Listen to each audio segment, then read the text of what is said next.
My name's Tracey Rayner. I work for Suffolk County Music Service and I'm their events manager.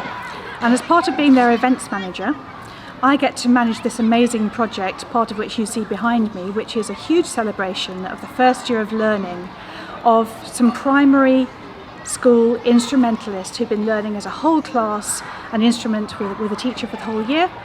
And this is a celebration of everything they've achieved over the year. So it's one of my pleasures that I get to manage this. Our anchors weighed, our sails unfurled.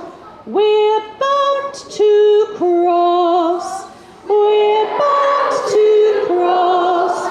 I think what drew us to getting involved in the project was we received an email just before Christmas from the East Anglian Traditional Music Trust actually inviting us to a seminar of Vaughan Williams 150 at the Museum of East Anglian Life.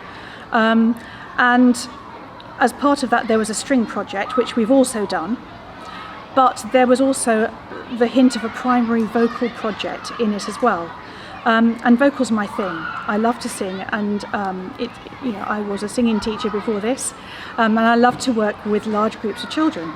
So things started connecting, and I dropped the lovely people at the East Anglian Traditional Music Trust an email and said, what can we do together?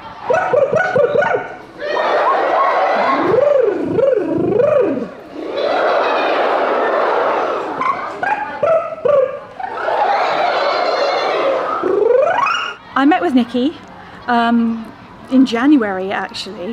When you get three creatives in a room, it's always sparky, so basically the three of us didn't stop talking. But we were batting ideas backwards and forwards as how we could reach the maximum amount of children with this amazing project. This kind of music absolutely mustn't get lost, it's our heritage. And so I said, well look, I teach a song on the day to 2,500 children at the end of the summer term. Why can't it be your song? And so we started the long process of finding the best song that we could that was collected by Vaughan Williams in our area. Sails unfurled, we're bound to cross the watery world. Don't you see, we're homeward bound. Don't you see, we're homeward bound. Why this song? Oh, that's a good question. Well, there were several things it had to be. It had to be collected by Vaughan Williams. It had to be collected in East Anglia. And it had to be something suitable for children. Not only that, things that children could engage with. And we batted lots of ideas backwards and forwards. So I'd find one and Nikki would say, oh, that's great, but it's not collected in East Anglia. And she'd find one and I'd say, verse 16's really dodgy, let's not do that one. So eventually we found this lovely sea shanty, which I thought our kids are going to love singing that and we can absolutely make something of this. And so that's where it came from.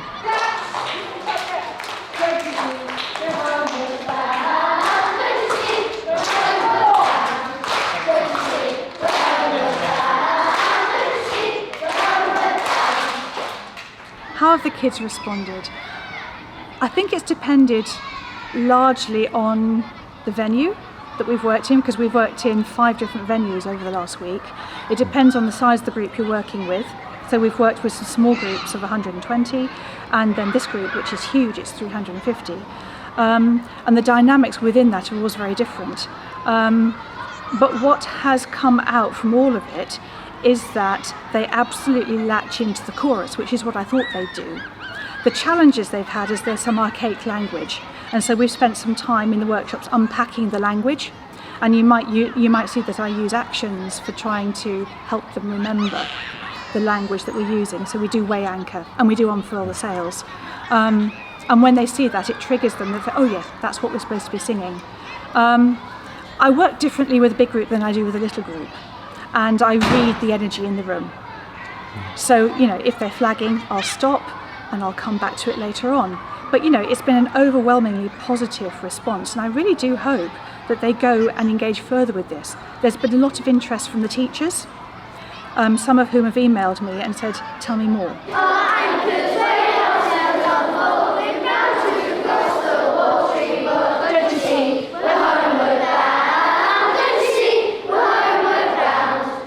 I think it's really important to engage with our traditional music from East Anglia. I'm a Suffolk girl. I'm born and bred. My family comes from Laxfield and that area.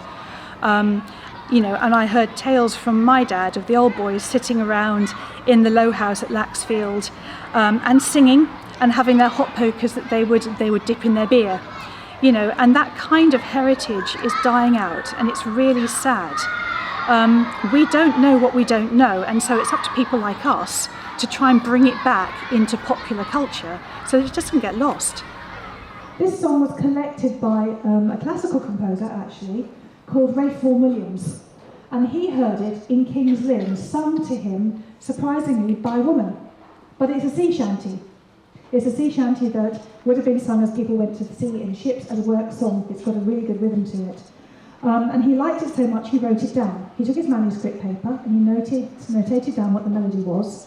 And then he published it basically so that people could see and learn and sing this song. So it's called Homeward Bound. It's about a sailor leaving which docks? Yeah, which one? And there's really, really old-fashioned language in it, like adieu instead of goodbye, and weighing the anchor and unfurling the sails.